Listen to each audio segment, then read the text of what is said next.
Welcome students. Applied physics की class में आज चैप्टर 6 सेमीकंडक्टर भौतिकी यानी अर्धचालक भौतिकी semiconductor physics.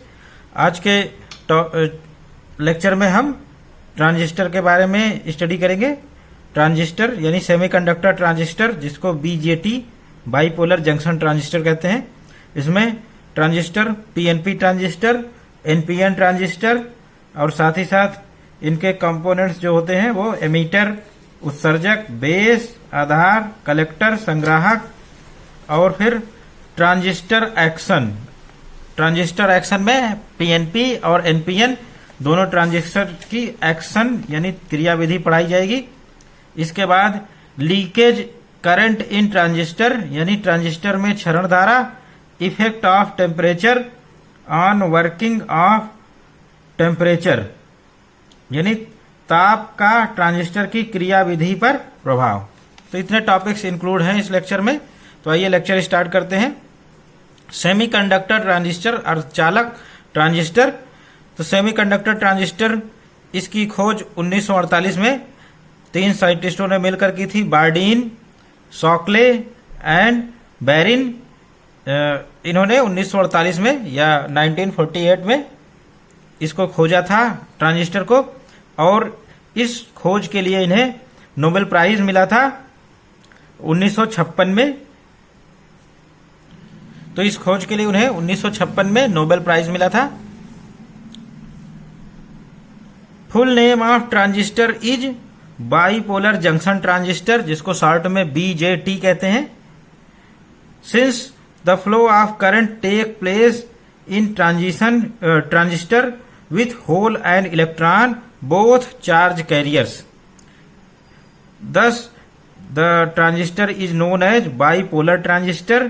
Transistor consists of two junctions of p and n type semiconductors। यानी ट्रांजिस्टर का पूर्ण नाम द्विध्रुव संधि ट्रांजिस्टर होता है। चूंकि ट्रांजिस्टर में धारा का प्रवाह कोटर यानी होल और इलेक्ट्रॉन दोनों के द्वारा होता है, दोनों प्रकार के आवेशों या आवेश वाहकों के द्वारा होता है, इसलिए इस ट्रांजिस्टर को हम द्विध्रुव ट्रांजिस्टर कहते हैं। ट्रांजिस्टर में पी टाइप और एन टाइप अर्धचालकों की 2 संधियां होती हैं। तो इस तरह से हमारे बाइपोलर जंक्शन ट्रांजिस्टर में 2 संधियां यानी 2 जंक्शन होते हैं।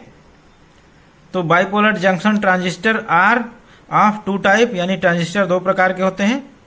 तो पहला क्लासिफिकेशन है पीएनपी ट्रांजिस्टर, जिसमें पीएनपी तो यानी 2 पी टाइप मटेरियल और 1 एन टाइप सेमीकंडक्टर, और एनपीएन तो एनपीएन टाइप का ट्रांजिस्टर। इस तरह से 2 ट्रांजिस्टर हो गए हमारे। Thus a transistor has 3 doped regions forming 2 PN junction between them. तो इस प्रकार एक ट्रांजिस्टर में 2 पीएन संधि डायोड होते हैं, यानी 2 पीएन संधियां होती हैं, जिससे हमारा ट्रांजिस्टर बाइपोलर जंक्शन ट्रांजिस्टर बनता है। तो ये पीएनपी और एनपीएन है। तो पहले हम पीएनपी की स्टडी करेंगे। PNP transistor consist of very thin layer of N type semiconductor sandwiched between 2 thick layer of P type semiconductor. तो इस तरह से पीएनपी ट्रांजिस्टर में 2 मोटे पी टाइप अर्धचालकों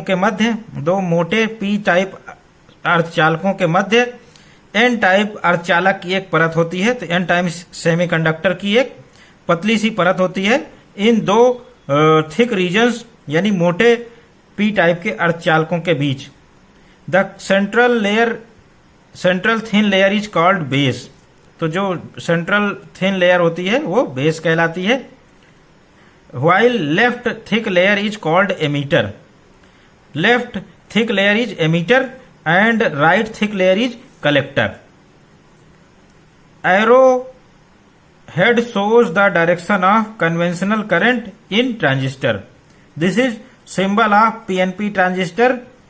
ये पीएनपी ट्रांजिस्टर का संकेत है, और इसमें जो एरो बनाई जाती है वो P to N होती है। तो यानी एरो एमीटर के इस साइड से स्टार्ट होगी तो हमारे पीएनपी ट्रांजिस्टर में एमीटर टू बेस यानी पी टू एन हमारी ये एरो होती है।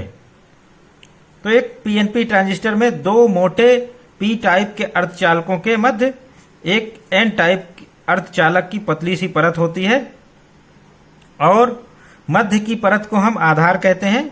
इसमें जो बीच वाला हिस्सा होता है वो बेस या आधार कहलाता है। बाएं तरफ वाला हिस्सा को उत्सर्जक कहते हैं और दाहिने अर्धचालक को संग्राहक सी कहते हैं। इस तरह से बेस, एमीटर, कलेक्टर यानी एमीटर, बेस, कलेक्टर इस ऑर्डर में हमारे ये तीन रीजन पीएनपी ट्रांजिस्टर में एमीटर पी टाइप का होता है, बेस एन टाइप का और कलेक्टर पी टाइप का होता है। तो पीएनपी ट्रांजिस्टर के संकेत में ये इसका सिंबल है। एक सर्किल के अंदर हम पहले बेस बनाएंगे, बेस हमारा स्टैंडिंग लाइन से होगा और इसके बाद दो इसमें लाइनें बनाई जाएंगी, ये तिरछी लाइनें बनाई जाएंगी, थोड़ी सी स्लाइड करती हुई जाएंगी और ये नीचे वाली लाइन हमारा एमीटर को और ऊपर वाली लाइन कलेक्टर को रिप्रेजेंट कर रहा है। पीएनपी ट्रांजिस्टर है तो इसमें पी रीजन एमीटर है, एन रीजन बेस और पी हमारा कलेक्टर है। तो इस तरह से ट्रांजिस्टर के संकेत में, पीएनपी ट्रांजिस्टर के संकेत में विद्युत धारा पी से एन पारंपरिक धारा की दिशा को व्यक्त करती है या दर्शाती है। तो एमीटर से हम जो भी बेस लेंगे वो एमीटर के आधार पर ही लेंगे एमीटर से। तो एमीटर में पी टाइप का है और बेस एन टाइप का, पी टू एन हमारी करंट फ्लो हो रही है। तो एमीटर बेस जंक्शन पर ही हम करंट को दर्शाएंगे हमेशा सिंबल में। तो इस तरह से पीएनपी ट्रांजिस्टर में दो पी रीजन होते हैं। ये दो पी रीजन एमीटर यानी उत्सर्जक और कलेक्टर संग्राहक कहलाते हैं। इनके बीच में आधार होता है बेस और वायर्स निकले होते हैं। इनकी मदद से हम ट्रांजिस्टर को सर्किट में जोड़ते हैं और ये जब भी सर्किट में पीएनपी ट्रांजिस्टर बनाना हो तो इस तरह का सिंबल हम बनाएंगे, एमीटर, बेस, कलेक्टर। तो ये हमारा पीएनपी ट्रांजिस्टर कहलाता है। पीएनपी के बाद हम एनपीएन ट्रांजिस्टर की स्टडी करते हैं। एनपीएन ट्रांजिस्टर बिल्कुल अपोजिट होगा। दो एन थिक रीजन के बीच में पी रीजन हमारा ये एनपीएन ट्रांजिस्टर हो गया। एन एमीटर यानी उत्सर्जक और दूसरा एन कलेक्टर यानी संग्राहक और इन दोनों एन के बीच में बेस यानी आधार होता है और लीड्स लगी होती हैं, एमीटर, बेस, कलेक्टर। तो इस तरह से एन एमीटर हो गया, पी बेस हो गया और फिर एन कलेक्टर हो गया। ये सिंबल है हमारे एनपीएन ट्रांजिस्टर की। तो एमीटर एन हो गया, बेस पी रीजन हो गया और कलेक्टर भी एन रीजन है। तो एनपीएन के ट्रांजिस्टर के सिंबल में जो एरो होगी वो पी टू एन बनाई जाएगी। तो पी बेस हो गया, एन एमीटर हो गया, पी टू एन हम बना देंगे। कलेक्टर में नहीं बनाना है। ये एमीटर बेस जंक्शन पर ही करंट की डायरेक्शन बनाएंगे। इसी करंट की डायरेक्शन से हम पहचानते हैं पीएनपी है या एनपीएन है। अगर इस डायरेक्शन में है तो बेस को पी कर देंगे और एन हमारा एमीटर हो गया, तो ये एनपीएन ट्रांजिस्टर हो गया। अगर एरो उल्टी है तो पी इधर कर देंगे, बेस को एन कर देंगे। तो इस तरह से एनपीएन और पीएनपी ट्रांजिस्टर में हम भेद करते हैं इस एरो की मदद से। फिर an NPN transistor consist of very thin layer of P type semiconductor sandwiched between two thick layer of N type semiconductor. तो यानी एक एनपीएन अर्धचालक या एनपीएन ट्रांजिस्टर में दो मोटे एन टाइप के परत के मध्य पी टाइप की एक अर्धचालक की बहुत पतली परत बनी होती है। तो ये हमारा एनपीएन ट्रांजिस्टर कहलाता है। इन symbol of NPN transistor arrowhead shows direction of conventional current in transistor. So arrowhead, this shows the direction of conventional current P to N. तो NPN ट्रांजिस्टर के संकेत में तीर की दिशा विद्युत धारा की दिशा P to N दर्शाती है। तो इस तरह से बेस टू एमीटर हमारी NPN ट्रांजिस्टर में धारा की दिशा होती है। मध्य की पतली परत आधार, तो ये मध्य की पतली परत बेस या आधार कहलाती है। बाएं तरफ की मोटी परत उत्सर्जक या एमीटर कहलाती है और दाएं तरफ की जो मोटी परत है वो संग्राहक या कलेक्टर कहलाती है। तो इस तरह से एनपीएन ट्रांजिस्टर में एमीटर एन साइड का है और बेस पी टाइप का हो गया और कलेक्टर एन टाइप का हो गया। तो ये हमारा एनपीएन ट्रांजिस्टर हो गया। अब एमीटर, बेस एंड कलेक्टर, इनकी इंडिविजुअल स्टडी करते हैं। तो पहले एमीटर यानी उत्सर्जक, इसको कैपिटल ई से लिखा जाता है। Emitter of transistor is moderate in size. Emitter of transistor is moderate in size and heavily doped. तो यानी जो उत्सर्जक होता है ट्रांजिस्टर में, उत्सर्जक आकार में मध्यम श्रेणी का, तो मध्यम श्रेणी के आकार का बनाया जाता है और इसकी डोपिंग अत्यधिक होती है। तो इसकी डोपिंग अत्यधिक रखी जाती है, आकार इसका मध्यम श्रेणी का होता है। This emitter base junction is always connected in forward bias. Emitter base junction is always connected in forward bias so that emitter is responsible for supply of majority charge carriers, that is holes in PNP transistor and electron in NPN transistor to flow the current। यानी उत्सर्जक आधार संधि, उत्सर्जक आधार संधि ये हो गई हमारा। तो ये पहला जंक्शन उत्सर्जक आधार संधि, इसको इस तरह से हम बायसिंग करते हैं इसकी कि ये सदैव क्या हो, फॉरवर्ड बायसिंग, यानी अग्र अभिनत में रखा जाता है उत्सर्जक आधार संधि को। तो इस प्रकार उत्सर्जक यानी एमीटर धारा प्रवाह के लिए आवश्यक बहुसंख्यक आवेश वाहकों यानी होल हमारे पीएनपी ट्रांजिस्टर में कोटर तथा इलेक्ट्रॉन एनपीएन ट्रांजिस्टर में इन आवेश वाहकों का लगातार उत्सर्जन करते रहते हैं। तो इस तरह से एमीटर ही हमारे मेजॉरिटी चार्ज कैरियर्स के उत्सर्जन के लिए रिस्पॉन्सिबल है और ये चार्जेस का सप्लाई करता है, इसीलिए इसका नाम एमीटर है। तो उत्सर्जक ट्रांजिस्टर में ऐसा पार्ट है जो पूरे ट्रांजिस्टर को ऑपरेट कराने के लिए आवेश वाहकों यानी आवेश की हमेशा सप्लाई करता है, तो यानी आवेश उत्सर्जित करता है या चार्ज उत्सर्जित करता है। तो इसलिए इसका नाम एमीटर या उत्सर्जक रखा गया है। एमीटर का काम चार्ज प्रोवाइड करना या चार्ज की सप्लाई करना। फिर दूसरा जो पार्ट होता है बेस या आधार, इसको कैपिटल बी से लिखते हैं। Base is central thin layer of BJT bipolar junction transistor which is lightly doped. तो यानी आधार ट्रांजिस्टर के मध्य में एक पतली परत होती है जिसकी डोपिंग यानी जिसमें कम मात्रा में अशुद्धियां मिलाई जाती हैं। It provides proper interaction between emitter and collector. तो इस तरह से बेस या उस आधार उत्सर्जक एवं संग्राहक के मध्य संतुलन बनाए रखता है। The most of majority charge carriers from emitter, the most of majority charge carriers which are emitted from emitter cross the base and reach collector region. तो इस तरह से उत्सर्जक से उत्पन्न अधिकतर बहुसंख्यक आवेश आधार को पार कर संग्राहक में पहुंचते हैं। तो आधार हमारा बेस इस तरह से कंस्ट्रक्ट किया जाता है कि अधिकतम आवेश जो कि एमीटर यानी उत्सर्जक से उत्सर्जित होते हैं आधार को पार कर लें। तो आधार में यानी बेस को इतना पतला बनाया जाता है कि बेस में कम से कम आवेश क्षय हो यानी कम से कम आवेश रिकम्बाइन हो और अधिकतम आवेश कलेक्टर यानी संग्राहक में पहुंच जाए, जो कि तीसरा पार्ट होता है हमारे ट्रांजिस्टर का।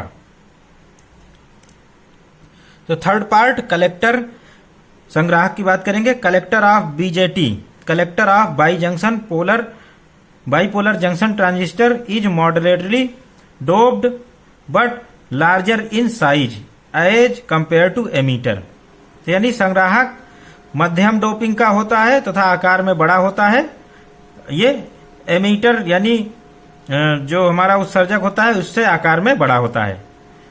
तो collector C collects majority charge carriers supplied by emitter due to which collector becomes hot. Thus surface area of collector is kept larger to heat dissipate. यानी संग्राहक मध्यम डोपिंग का रखा जाता है और इसका आकार एमीटर से बड़ा होता है। संग्राहक उत्सर्जक द्वारा भेजे जाने वाले बहुसंख्यक आवेश वाहकों को एकत्र करता है यानी उनका संग्रह करता है, जिससे एकत्र करने में क्या होता है, इलेक्ट्रॉन और होल रिकम्बाइन करते हैं, जिससे यह काफी गर्म हो जाता है। अतः संग्राहक का क्षेत्रफल अधिक रखा जाता है, जिससे उत्पन्न ऊष्मा का क्षय हो जाता है और हमारा संग्राहक जलने से बच जाता है। तो इस तरह से ट्रांजिस्टर में 3 रीजन, एमीटर यानी उत्सर्जक, उत्सर्जक का काम है चार्जेस को लगातार प्रोड्यूस करना यानी चार्जों का उत्सर्जन करना। अगर एनपीएन है तो उसमें इलेक्ट्रॉन मेजॉरिटी चार्ज है तो इलेक्ट्रॉन का उत्सर्जन करता है एनपीएन में। पीएनपी ट्रांजिस्टर है तो उसमें पी टाइप सेमीकंडक्टर एमीटर होता है तो वहां से होल्स का उत्सर्जन होता है। फिर दूसरा रीजन बेस है, ये बहुत पतला रीजन होता है। जो जितने भी चार्ज एमीटर से उत्पन्न होते हैं वो सभी बेस को क्रॉस कर जाते हैं लगभग। कुछ ही चार्ज यानी माइन्यूट चार्ज बेस में कंज्यूम होते हैं, बाकी सब बेस को पार करके कलेक्टर में पहुंचते हैं। तो बेस इस तरह से रखा जाता है, इसकी डोपिंग कम रखी जाती है बेस की, और साथ ही साथ इसकी जो एरिया है उसको भी काफी कम रखा जाता है, इसकी मोटाई बहुत कम रखी जाती है। कलेक्टर, चूंकि इसको चार्जेस को कलेक्ट करना होता है, तो कलेक्टर में चार्जेस जैसे ही कलेक्ट होते हैं इलेक्ट्रॉन होल रिकम्बाइन कर लेते हैं, इससे हीट जनरेट होती है। तो उस हीट को क्या करते हैं, वातावरण में भेजने के लिए हमारा कलेक्टर थोड़ा सा बड़ा बनाया जाता है, इसका पृष्ठ क्षेत्रफल यानी सरफेस एरिया लार्ज रखा जाता है, और साथ ही साथ कलेक्टर की जो डोपिंग है वो एमीटर से कम और बेस से ज्यादा रखी जाती है। डोपिंग का ऑर्डर देखते हैं, यानी अशुद्धियों मिलाने का ऑर्डर। बेस डोपिंग यानी आधार की डोपिंग सबसे कम होती है, फिर कलेक्टर की डोपिंग यानी संग्राहक की डोपिंग, ये कलेक्टर की डोपिंग इस बेस से ज्यादा होती है लेकिन एमीटर की डोपिंग से कम होती है। तो सबसे ज्यादा एमीटर की डोपिंग, फिर कलेक्टर की डोपिंग, फिर बेस की डोपिंग। तो इस तरह से यह डोपिंग का घटता हुआ ऑर्डर है। Emitter is highly doped, collector is moderately doped and base is very less doped. Collector base junction is kept in reverse biased, यानी संग्राहक आधार संधि को सदैव उत्क्रम अभिनत में रखा जाता है। तो इस तरह से हमारे पीएनपी और एनपीएन ट्रांजिस्टर में 2 जंक्शन होते हैं, एमीटर बेस जंक्शन और कलेक्टर बेस जंक्शन। तो एमीटर बेस जंक्शन को हमेशा फॉरवर्ड बायस में रखते हैं और कलेक्टर बेस जंक्शन को रिवर्स बायस में रखते हैं। अब हम एक्शन ऑफ पीएनपी ट्रांजिस्टर यानी पीएनपी ट्रांजिस्टर की क्रियाविधि, we consider a common base configuration of PNP transistor. तो पीएनपी ट्रांजिस्टर लेंगे और उसका कॉमन बेस को कॉमन कर देंगे, तब हम सर्किट बनाएंगे। The emitter base junction is in forward biased, so positive terminal of battery is connected to emitter p type and negative terminal of battery is connected to n type base. Thus we see that in PNP transistor base emitter junction is always kept in forward bias. How it can be in forward bias? Battery VEE, positive terminal of this battery is connected to p type, that is emitter, and negative terminal of battery is connected to n type, that is base. Thus PNP transistor का आधार उभयनिष्ठ संयोजन में उत्सर्जक आधार संधि ये है को अग्र अभिनत में रखा जाता है। तो फॉरवर्ड बायस में करने के लिए हम बैटरी VEE के धनात्मक सिरे को उत्सर्जक p टाइप से जोड़ते हैं और n टाइप को यानी आधार को n टाइप को बैटरी के ऋणात्मक सिरे से जोड़ते हैं।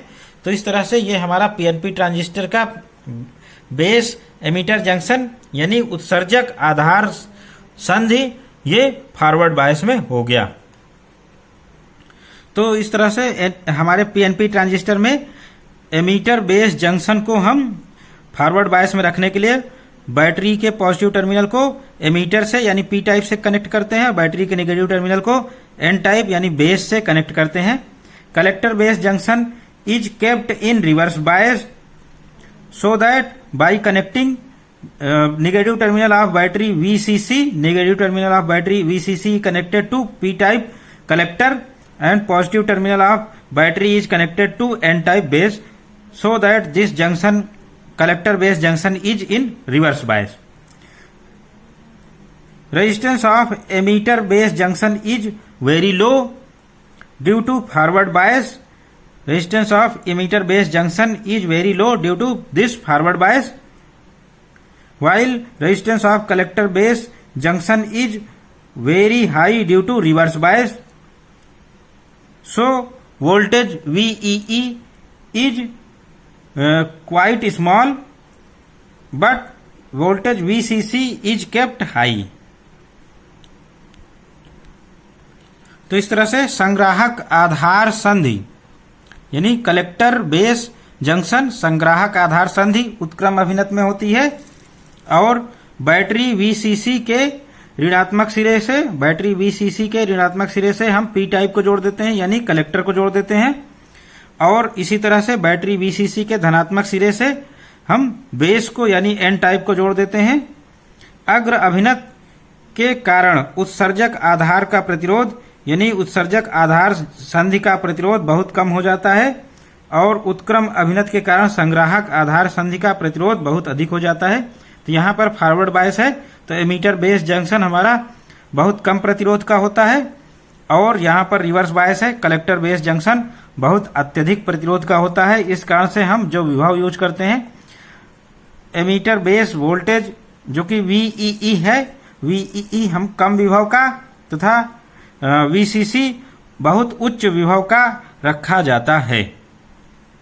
तो इस तरह से हमारा फॉरवर्ड बायस में एमीटर बेस जंक्शन होता है, तो इसलिए VEE का मान हम बहुत कम रखते हैं। जो हम सप्लाई देते हैं ये लगभग 1.5 वोल्ट के आसपास रखा जाता है, और जो विभव VCC है ये बहुत अधिक रखा जाता है, ये लगभग 12 वोल्ट से 15 वोल्ट के ऑर्डर का रखा जाता है।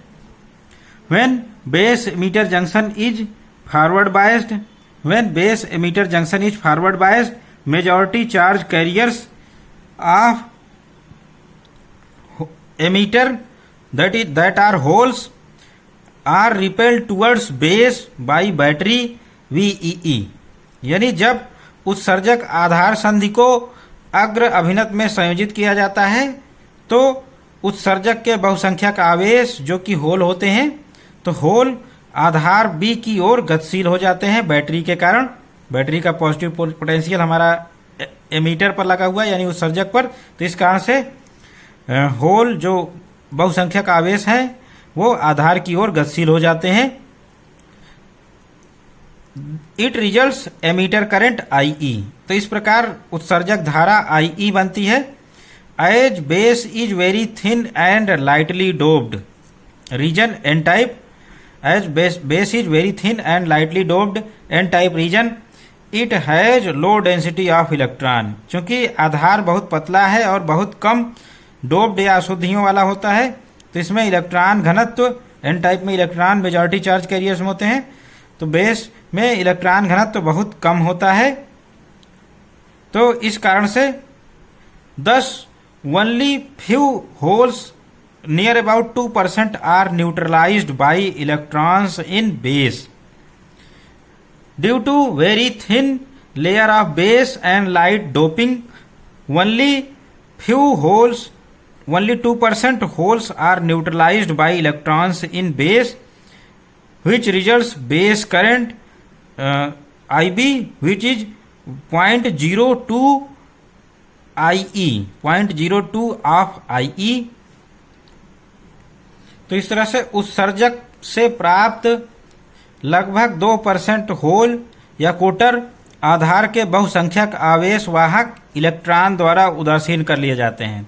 तो जैसे ही उत्सर्जक यानी एमीटर से होल्स आधार में पहुंचेंगे, वहां पर स्थित इलेक्ट्रॉन जिनकी घनत्व बहुत कम है वो बहुसंख्यक आवेश या मेजॉरिटी चार्ज कैरियर्स हैं एन टाइप रीजन में, तो उनके द्वारा कुछ होल्स उदासीन कर लिए जाते हैं जो कि लगभग 2% होते हैं।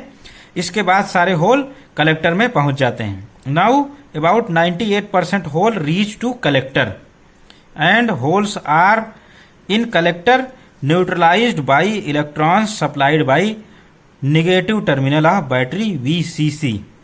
सो magnitude of collector current IC is about 0.98 times IE।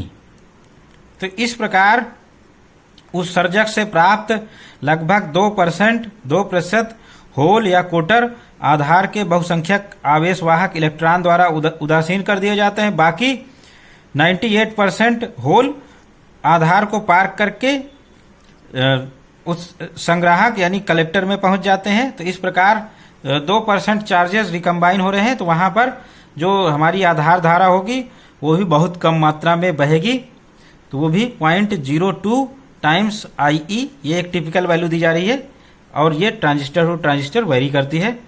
अब शेष होल जो कि 98% है, ये बेस को पार करके संग्राहक यानी कलेक्टर में पहुंचते हैं। तो बैटरी VCC के ऋणात्मक सिरे से निकलने वाले इलेक्ट्रॉन उन्हें ये जो होल पहुंचे हैं कलेक्टर में उनको उदासीन कर देते हैं। तो इस प्रकार से लगभग 98% होल संग्राहक में विसरित होकर उदासीन हो जाते हैं। तो जैसे ही ये 98% होल कलेक्टर में पहुंचेंगे, कलेक्टर की जो इलेक्ट्रिक न्यूट्रलिटी है वो ब्रेक हो जाएगी। इस कारण से बैटरी से इलेक्ट्रॉन्स निकल के कहाँ पहुंचेंगे? कलेक्टर यानी संग्राहक में, और संग्राहक में जो होल्स की अधिकता हो गई है उसको वो न्यूट्रलाइज करके उस अधिकता को न्यूट्रल कर देते हैं, यानी उन होल्स को फिल कर देते हैं इलेक्ट्रॉन, और जो हमारा P टाइप का क्रिस्टल है वो जो संग्राहक है वो उदासीन हो जाता है। तो इस तरह से इसमें जो इलेक्ट्रॉन हमारे पहुंच रहे हैं वो कलेक्टर की ओर पहुंच रहे हैं, और जो करंट होगी कन्वेंशनल करंट वो कलेक्टर से बैटरी के नेगेटिव टर्मिनल की ओर फ्लो होगी। तो जो करंट होती है वो इलेक्ट्रॉन के प्रवाह के विपरीत दिशा में होती है, तो इसको हम इलेक्ट्रॉनों के प्रवाह के विपरीत दिशा में हमारी कलेक्टर करंट यानी संग्राहक धारा IC होती है, जिसकी वैल्यू 0.98 टाइम्स लगभग IE का होता है। तो इस तरह से ओवरऑल हमारा जो ट्रांजिस्टर एक्शन है, एमीटर को हम जो कि फॉरवर्ड बायस में रखे हुए हैं एमीटर बेस जंक्शन को, तो emitter majority charge carriers holes emitter से फ्लो होंगे, और अगर 100% होल्स फ्लो हो रहे हैं तो बेस में केवल 2% होल ही रिकम्बाइन होंगे इलेक्ट्रॉनों द्वारा, क्योंकि इलेक्ट्रॉन डेंसिटी हमने कम रखी है और बेस को बहुत पतला रखा है आधार को। इस तरह से तो अधिकतम होल्स हमारे कलेक्टर यानी संग्राहक में पहुंचते हैं, और वहां पर बैटरी द्वारा उत्सर्जित इलेक्ट्रॉनों से रिकम्बाइन करते हैं या संयोग करते हैं, और इस तरह से उदासीन हो जाते हैं। तो हमारी जो IC करंट है वो लगभग IE करंट के बराबर हो जाएगी। तो कलेक्टर करंट वो 0.98 टाइम्स IE, तो IC थोड़ी सी छोटी होती है collector current emitter current IE से। Due to reverse bias in collector circuit no current flow due to majority charge carriers. तो कलेक्टर बेस जंक्शन हमारा रिवर्स बायस्ड में है, तो no current flow through majority charge carriers. तो reverse bias में हम जानते हैं मेजॉरिटी चार्ज कैरियर्स के कारण करंट नहीं बहती, केवल माइनॉरिटी चार्ज कैरियर्स के कारण बहती है। But due to emitter current IE, when emitter current IE flows charges diffuse from emitter to base and further diffuse to collector, and we get collector current IC which is 0.98 times emitter current। यानी संग्राहक परिपथ में उत्क्रम अभिनत के कारण कोई धारा बहुसंख्यक आवेश के कारण प्रवाहित नहीं होती है। तो संग्राहक यानी हमारा जो कलेक्टर बेस जंक्शन है वो रिवर्स बायस में है, यानी उत्क्रम अभिनत में है, तो इस कारण से मेजॉरिटी चार्ज कैरियर्स के कारण धारा प्रवाहित नहीं होगी, केवल माइनॉरिटी चार्ज कैरियर्स के कारण ही धारा प्रवाहित होगी। तो हमारे जो कलेक्टर बेस जंक्शन पर है वो रिवर्स सैचुरेशन करंट जो कि बहुत स्मॉल होती है वो फ्लो होती है, परंतु उत्सर्जक धारा यानी एमीटर करंट के कारण आवेश एमीटर से यानी उत्सर्जक से आधार पर जाएंगे और आधार से आगे संग्राहक में विसरित होते हैं। तो इस प्रकार से संग्राहक धारा IC लगभग IE के 0.98 टाइम्स होती है। तो इस तरह से प्राप्त होती है। अगर हम किरचॉफ जंक्शन रूल यानी किरचॉफ का करंट लॉ KCL अप्लाई करें जंक्शन पर, तो हम इससे कंक्लूजन ड्रॉ करते हैं, emitter current equal to base current plus collector current. तो इस तरह से चूंकि एमीटर और कलेक्टर करंट लगभग समान होती हैं, एमीटर करंट थोड़ी सी बड़ी होती है कलेक्टर करंट से, तो इस तरह से एमीटर करंट हमारी मिली एम्पियर के ऑर्डर की होती है, बेस करंट माइक्रो एम्पियर के ऑर्डर की होती है और कलेक्टर करंट भी मिली एम्पियर के ऑर्डर की होती है। तो इस तरह से ये हमारा पीएनपी ट्रांजिस्टर वर्क करता है। अब हम एनपीएन ट्रांजिस्टर की वर्किंग या क्रियाविधि देखेंगे। एक्शन ऑफ एनपीएन ट्रांजिस्टर की क्रियाविधि। तो we consider common base configuration. सारी चीजें एनपीएन की हमारी पीएनपी जैसी ही होगी, जहां इलेक्ट्रॉन थे वहां होल कर देंगे, जहां होल हैं इलेक्ट्रॉन कर देंगे, बाकी सारा एक्शन वैसे ही होगा। तो इसको बिल्कुल सेम पैटर्न पर लिखेंगे। We consider common base configuration of NPN transistor. We consider common base configuration, that is base is grounded in this configuration. Emitter base junction is in forward bias, so negative terminal of battery VEE is connected to emitter N type and positive terminal of battery is connected to base. तो NPN transistor का उभयनिष्ठ आधार यानी common base संयोजन में उत्सर्जक आधार संधि को हम अग्राभिनत यानी फॉरवर्ड बायस में रखते हैं। अतः बैटरी वीईई के निगेटिव टर्मिनल यानी ऋणात्मक सिरे को एन टाइप उत्सर्जक से हम जोड़ देते हैं और धनात्मक सिरे को पी टाइप आधार से यानी पी टाइप बेस से जोड़ देते हैं। तो इस तरह से ये कनेक्शन बनाया हुआ है। कॉमन बेस कॉन्फ़िगरेशन हम एनपीएन ट्रांजिस्टर का कंसीडर कर रहे हैं और बैटरी वीईई के पॉजिटिव टर्मिनल को हम बेस से जोड़ेंगे क्योंकि बेस पी टाइप का है और निगेटिव टर्मिनल को हम एन टाइप से जोड़ेंगे क्योंकि हमें फॉरवर्ड बायस करना है। फॉरवर्ड बायसिंग के लिए हम बैटरी के पॉजिटिव टर्मिनल को पी से, बैटरी के निगेटिव टर्मिनल को एन से जोड़ते हैं। तो ये हमारा फॉरवर्ड बायस में हमारा एमीटर बेस जंक्शन हो गया और फिर कलेक्टर बेस जंक्शन को रिवर्स बायस में करेंगे। तो इसके लिए हम बैटरी के पॉजिटिव टर्मिनल को एन टाइप से और बैटरी के नेगेटिव टर्मिनल को पी टाइप बेस से जोड़ते हैं। तो collector base junction is reverse bias by connecting negative terminal of battery VCC to base P type and positive terminal of battery is connected to collector N type. तो positive terminal is connected to N type and negative terminal is connected to P type base, so that our collector base junction is in reverse bias. Thus, resistance of emitter base junction is very low due to forward bias. Here, emitter base junction is in forward bias, hence resistance of this while the resistance of collector base junction is very high due to reverse bias junction. So, voltage VEE is quite small. VEE kept small but VCC is kept very high. संग्राहक आधार संधि यानी collector base junction उत्क्रम अभिनत यानी reverse bias में होता है।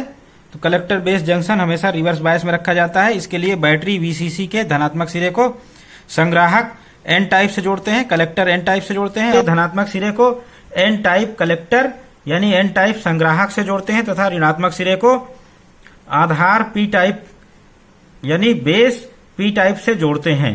तो negative terminal P type से base से जुड़ा और पॉजिटिव टर्मिनल हमारा धनात्मक सिरा कलेक्टर यानी एन टाइप से जुड़ा। इस तरह से हमारा collector base junction reverse bias यानी उत्क्रम अभिनत में हो गया।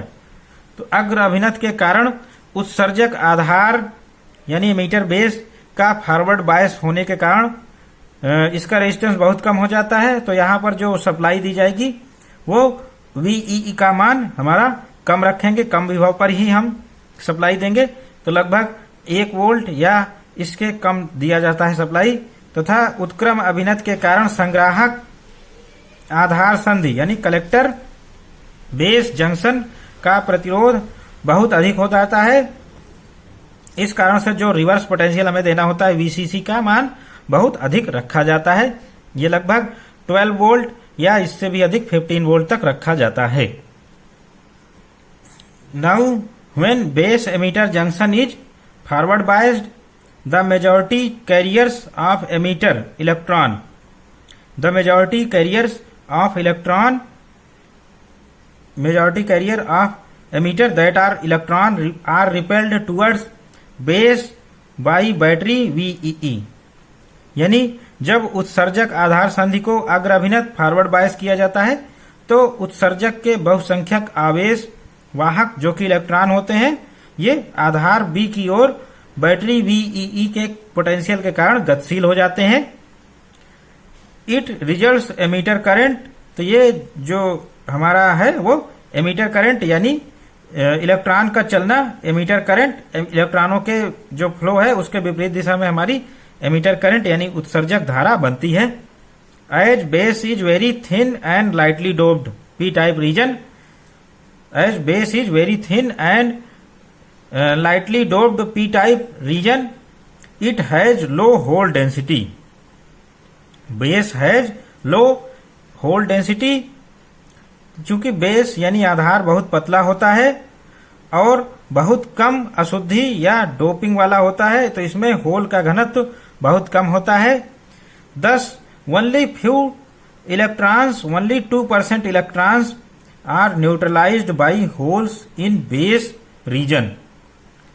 तो इस तरह से जो ये हमारा बेस है वो बहुत पतला और कम डोपिंग वाला या कम अशुद्धि वाला होने के कारण उत्सर्जक से प्राप्त लगभग 2% इलेक्ट्रॉन्स ही आधार में बहुसंख्यक आवेश होल द्वारा उदासीन कर लिए जाते हैं, बाकी 98% या 98% कलेक्टर में पहुंच जाते हैं। तो जो इलेक्ट्रॉन है उनका बहुत कम क्षय आधार में होता है और अधिकतर इलेक्ट्रॉन हमारे बेस तक पहुंच जाते हैं। Now about 98% electrons reach to collector region and here electrons are neutralized by positive charges supplied by battery VCC, so magnitude of collector current IC is nearly 0.98 times IE।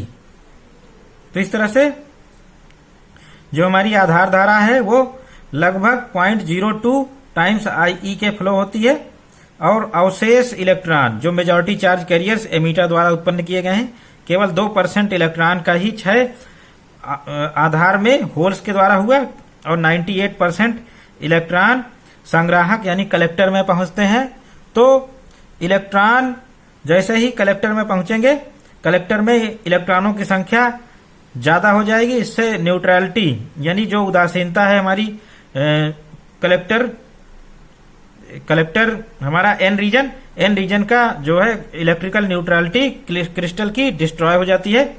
तो उससे क्या करते हैं, बैटरी से उतने ही पॉजिटिव चार्जेस जितने electron 98% electron उसमें insert किए हैं कलेक्टर में, तो उतने ही 98% इलेक्ट्रॉन लगभग बैटरी के पॉजिटिव टर्मिनल से 98% पॉजिटिव चार्ज इलेक्ट्रॉनों को उदासीन करने के लिए पहुंच जाएंगे। इस प्रकार से लगभग 98% इलेक्ट्रॉन संग्राहक में विसरित होकर बैटरी के पॉजिटिव टर्मिनल द्वारा प्रदान किए गए धनात्मक आवेशों से उदासीन हो जाते हैं।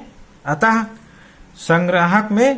संग्राहक धारा लगभग 0.98 एमीटर करंट के बराबर बहती है। तो ये थोड़ा बहुत वैरी कर सकता है, तो नियरली इसी के आसपास रखा जाता है। तो ये हमारा डिपेंड करता है कितनी डोपिंग और किस रिक्वायरमेंट का हमारा ट्रांजिस्टर बनाया गया है, उस पर निर्भर करता है कि हमारी कलेक्टर करंट एमीटर करंट की कितनी गुना होगी। तो ऑर्डर लगभग बराबर ही होता है। तो कलेक्टर और एमीटर करंट का ऑर्डर मिली एम्पियर का होता है और बेस करंट माइक्रो एम्पियर में फ्लो होती है।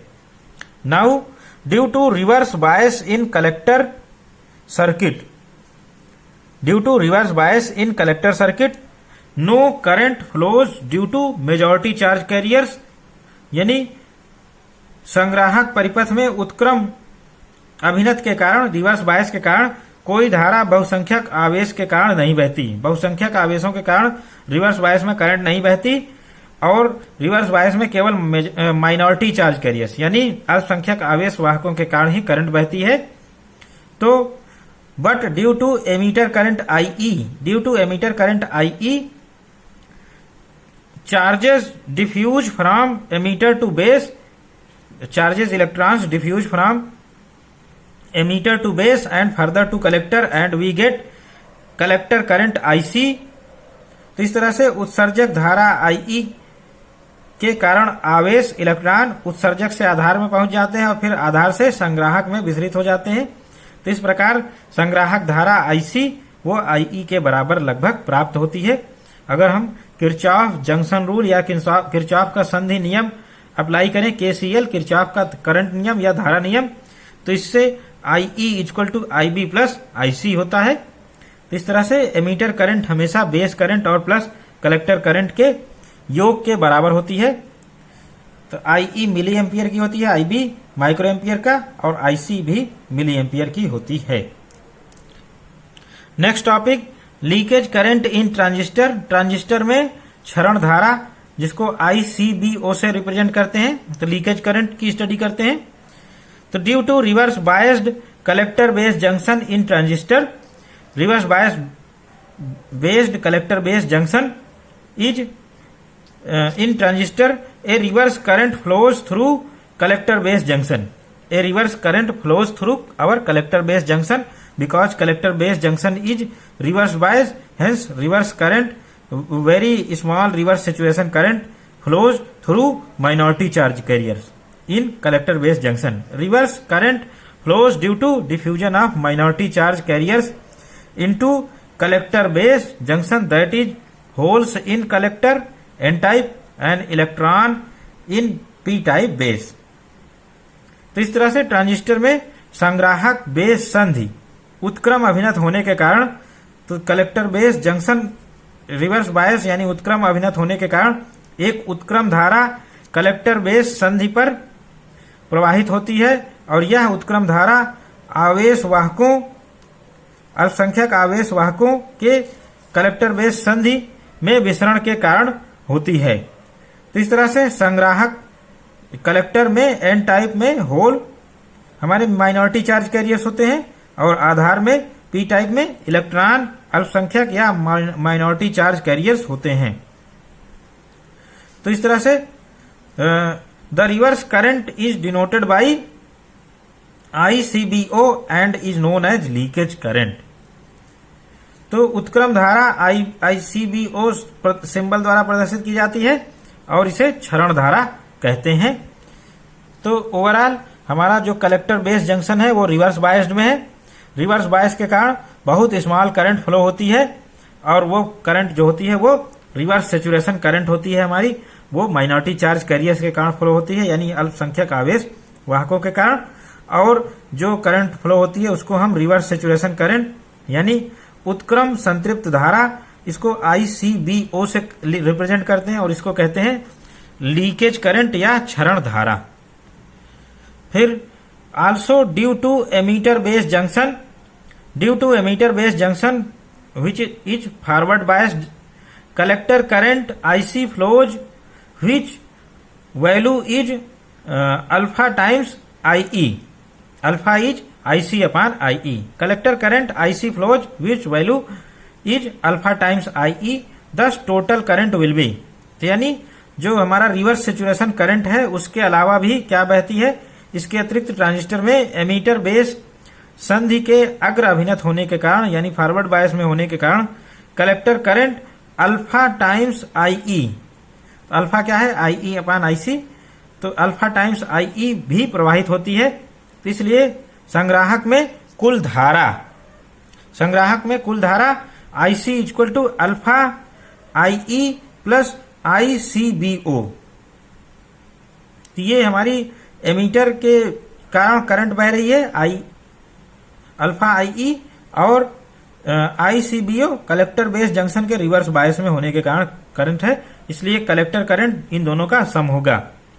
If there is no forward bias in emitter base junction then alpha IE equal to 0 and we get, यदि एमीटर बेस संधि पर कोई अभिनत नहीं है तो अल्फा IE इक्वल टू 0 और IC equal to ICBO reverse saturation current के बराबर हो जाएगा।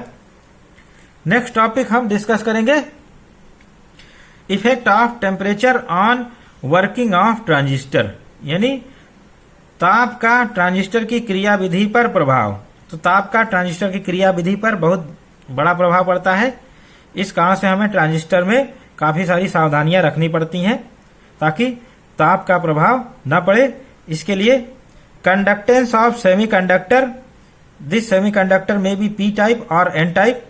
Conductance of semiconductor increases with increase in temperature, यानी किसी भी अर्धचालक की चालकता ताप बढ़ाने से बढ़ती है, क्योंकि ताप बढ़ाने से थर्मल एनर्जी यानी तापीय ऊर्जा के कारण जो बॉन्ड्स होते हैं अर्धचालक के वो ब्रेक हो जाते हैं। बॉन्ड ब्रेक होने से एक इलेक्ट्रॉन वैलेंस बैंड में से कंडक्शन बैंड में चला जाएगा यानी चालन बैंड में चला जाएगा और होल हमारा रह जाएगा वैलेंस बैंड में। इस तरह से कंडक्टिविटी यानी कंडक्टेंस बढ़ता है। It happens due to increase in thermal agitation, more and more covalent bonds start to break. तो इस कारण से तापीय प्रक्षोभ बढ़ने से यानी तापमान बढ़ाने से तापीय प्रक्षोभ बढ़ता है और अधिकाधिक सहसंयोजक बंध टूटने लगते हैं और अधिकाधिक इलेक्ट्रॉन और कोटर उत्पन्न हो जाते हैं। तो thus more and more electron and hole pair are generated. Hence on increasing temperature of semiconductor, electrical current increases in both in input and output circuit of transistor. तो इस तरह से अर्धचालक की चालकता ताप बढ़ाने से बढ़ती है। जितना ताप बढ़ाएंगे उतना ही सहसंयोजक बंध टूटने लगते हैं और अधिकाधिक इलेक्ट्रॉन और होल यानी इलेक्ट्रॉन और कोटर उत्पन्न होते हैं, उनके पेयर्स उत्पन्न हो जाते हैं। अतः ताप बढ़ाने पर ट्रांजिस्टर के निवेशी यानी इनपुट एमीटर बेस जंक्शन तथा निर्गत आउटपुट कलेक्टर बेस जंक्शन दोनों परिपथों में विद्युत धारा का मान बढ़ जाता है। तो हम ये जानते हैं जब विद्युत धारा का मान बढ़ता है तो इससे मटेरियल का तापमान भी बढ़ता है। जिस मटेरियल में विद्युत धारा बह रही है, यहाँ सेमीकंडक्टर यानी अर्धचालक में बह रही है, तो सेमीकंडक्टर का तापमान थोड़ा सा इस करंट के बढ़ने के कारण तापमान बढ़ जाता है। thus current will increase on increasing temperature of transistor, because of increase in current we get temperature will further rise or further increase in temperature। तो इस तरह से उच्च ताप से धारा बढ़ती है और फिर धारा बढ़ने से फिर से ताप और बढ़ जाएगा। ताप बढ़ेगा तो फिर से पुनः धारा बढ़ जाएगी और ये प्रोसेस लगातार चलता रहेगा। यह संचयी प्रभाव होता है। thus current will again increase due to increase in temperature and thus this sequence continues and charge carriers are so much mobilized that they diffuse in other areas and PNP NPN structure destroyed itself. This process is known as thermal runaway। तो इस तरह से यही क्रम चलता रहता है। क्या क्रम चलता है? उच्च ताप से पहले धारा बढ़ेगी, फिर धारा बढ़ने के कारण ताप और बढ़ जाएगा ट्रांजिस्टर का, फिर ताप बढ़ने से फिर पुनः धारा बढ़ती है और यह प्रक्रिया लगातार चलती रहती है। यह संचयी प्रभाव होता है। इस प्रक्रम को लगातार चलते रहने से क्या होगा? एक समय ऐसा आएगा कि आवेश वाहक इतने गतिशील हो जाएंगे कि वे ट्रांजिस्टर के हमारे दूसरे क्षेत्रों में विसरित हो जाएंगे और पीएनपी या एनपीएन संरचना नष्ट हो सकती है। तो इस प्रकार तापीय रनवे यानी थर्मल रनवे के कारण ट्रांजिस्टर पूर्णतया नष्ट हो जाता है।